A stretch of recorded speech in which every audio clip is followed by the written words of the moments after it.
I'm Catherine, a licensed therapist and a virtual coach, and today we're talking about all things resentment in relationships, how to heal from it, what to do, all that good stuff. This is based on 2 questions that were sent in previously by you guys. I'm going to combine both of those answers in this video. Before I jump in, please make sure that you like and subscribe so that you can catch the next video. So the 2 questions that were sent in are: how do you deal with resentment with your partner? How can you move forward? And how to deal with constant frustration because things do not change. I feel resentful. So first off, if you relate to this, whether because you send those questions in or because you're just like, yeah, I'm dealing with that in my relationship, know that you're not alone. I just want you to also understand that resentment didn't just happen overnight, right? It's something that has built over time, layers of feeling unheard, not appreciated, feeling like the same problems happen over and over and over in your relationship. And so that is what can just create all these negative layers and this distance in your relationship. So I understand and relate to that feeling of just being really tired. You're kind of over it, and there's a lot of like bitterness that can come, and it just feels like even the small things become big things and you're just like really over it. So definitely understand that feeling for sure. But just know realistically that because it didn't happen overnight, it doesn't heal overnight. It does take time, but it is 100% possible to not feel resentful towards each other anymore, and to feel really connected and how things were before that started. Resentment is often a symptom of deeper issues that are going on, and so I want to give you some questions to really think through as we begin this process. So, what specifically am I feeling resentful about? Do I feel like my needs or my feelings are or are not valued? Have I communicated my frustrations clearly, or have I been holding them in? Is my resentment tied to unspoken expectations that haven't been met? Have we both agreed on whatever needs to change? In other words, is there validity to whatever you're feeling resentful about? Sometimes resentment builds because we can assume that our spouse knows what we need, but if those needs are not clearly communicated, then you're kind of setting yourself and your spouse up for disappointment. And if you feel like things are not changing, it's really important to evaluate if you and your spouse have been having productive conversations about whatever the issue is. Because if things have not been clearly communicated, this is something that I see all the time, is that couples will say, we've been arguing about X, Y, or Z, and we talked about it, and we said we were going to change and do blah, blah, blah. And they're not holding up their end of the bargain. They're not doing what we said. And that person will say, no, I have been doing X, Y, and Z. You haven't been doing it. And so when we dig deeper and we peel back some of those layers, we find out there's discrepancies on what they thought they agreed upon. So let's say if the example is keeping the kitchen clean, and the wife wants, the counters to be cleaned off. And so that's what she's been doing, that she thought that that is what was agreed upon. And she's like, I'm doing the thing.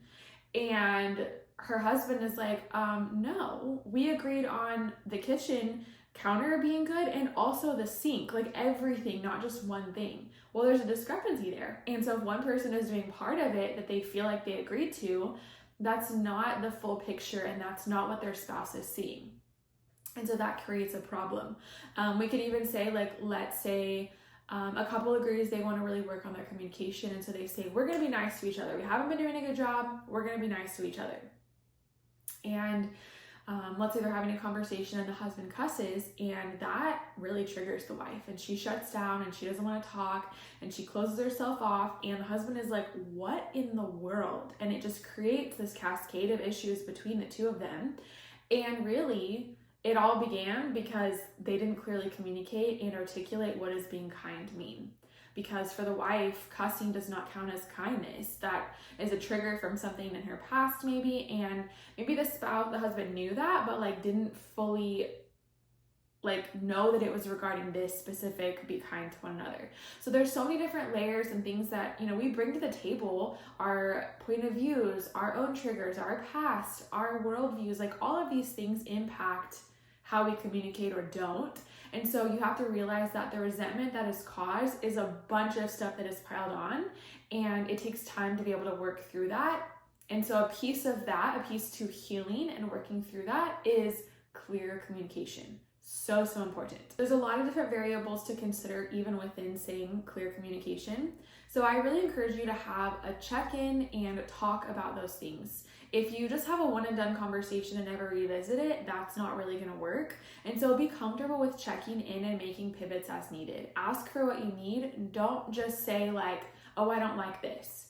Be really clear with what you do want, what you are looking for. And as changes are made, make sure that you're validating and appreciating one another. It's also really important because like you guys change over time, everyone does. And so if you've communicated a need at this point and your spouse is really meeting that need, but then that need kind of pivots and changes and whatever, well, if they don't know that because they can't read your mind and you didn't tell them, they still think that they're meeting your need. And again, there's a discrepancy there. One of the hardest pieces to really healing and working through resentment is that when things may start to change, it's not a linear trajectory towards growth. There's ups and there's downs. And working through that is understanding that some of that bitterness can kind of linger and you can kind of feel it rise up and feel like it's a setback if things have dipped, if you will. So letting go and extending forgiveness, it doesn't mean that you're forgetting what happened. It doesn't mean that you ignore the hurt. That's not true. It means that you're choosing not to let it control you anymore and control your relationship moving forward. It's agreeing that you are creating a newer, healthier version of what your relationship is going to look like moving forward. So I want you to keep these things in mind. I want you to acknowledge progress. If your spouse is making effort, if they're working on things, recognize it and remember that it takes time. I also want you to practice gratitude. Focus on what is going right, and that will help kind of balance the frustration and shift the narrative in your mind, because there's more often than not a negative persona or perspective when there's resentment. So it kind of also helps create a positive one. And then the last one is decide if you're open to healing, because resentment can almost become like a habit. So you need to ask yourself if you're willing to let things go and if you're willing to not hold on to it as a form of protection, because sometimes people think if I don't fully let go of this wall, if I don't fully forgive and decide to move through this, then if they do mess up because they're human, it's not going to hurt as bad because I knew that would happen anyways, and this wall is still here to protect you.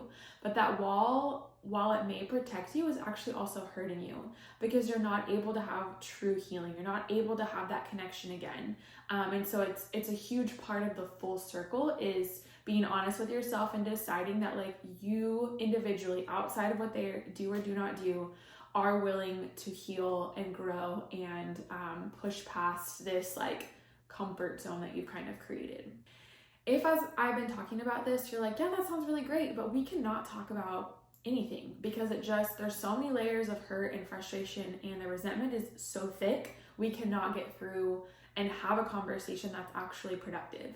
If that is where you're at right now, I really encourage you to check out the Relationship Renewal Program. This is my signature program that includes my online course on all things communication and conflict resolution, a workbook that goes with it, and we have live weekly video call chats that we talk through the things that you're learning and applying in the course, as well as stuff that's come up week to week that has stumped you, that has caused frustration, that we need to figure out and tailor to your relationship. Because I've been there, right? So I think this is really interesting that I feel like a lot of people in the careers that they're in, they do it because they needed it and it really helped them. In other words, like for me and my husband in the beginning of our marriage, things were not good. And we got help, and it was the best, most life-giving decision that really changed the trajectory of our lives, and is literally why I am doing what I do, because I'm so passionate about helping other couples find what we found. I'm so passionate about helping other couples move past resentment, find healing, connect again, be able to talk about stuff without it turning into big arguments. So that's all what the Relationship Renewal Program is about. And I encourage you to check it out so that we can build on the things that I talked about here, and we can help you move truly out of that resentment so that you don't have that as a problem anymore in your relationship. The link to all the details and to sign up is in the description below, so make sure that you check it out. And if you found this helpful, if you found these beginning steps really applicable and something that relates to you. Make sure that you like this video. If you have questions or other comments and concerns, put them in the comments below so that I can continue this conversation and help you out. And make sure that you're subscribed so that you can catch the next video. Thanks for being here, thanks for watching, and I will see you next time.